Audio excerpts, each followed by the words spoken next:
Welcome to Tirupati Kashmir exhibition guys. Okay guys, ఇప్పుడైతే మేమైతే సాగర్ కన్యని కలవడానికి వెళ్తున్నాం అనమాట. గ్యాంగ్ వేసుకుని వచ్చేస్తున్నాము.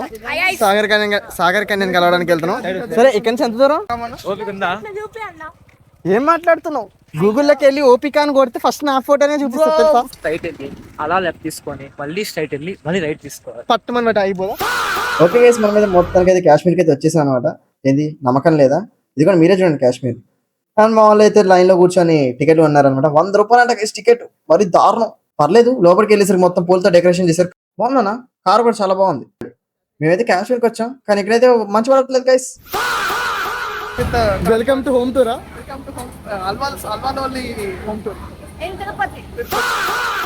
కాశ్మీర్ లో చల్లగా ఉంటుంది నిజమే, మరి ఇక్కడ ఎందుకు ఏసీలు పెట్టారు? సాహస వీరుడు సాగర్ కన్య. మన సాగర్ కన్య ఎతకడానికి పోతున్నాం. మొత్తానికి అయితే సాగర్ కన్య అయితే కలిసేసాం గైస్. సో ఇక్కడ చూస్తే ఆయన 4 స్టంట్లు వేసారు.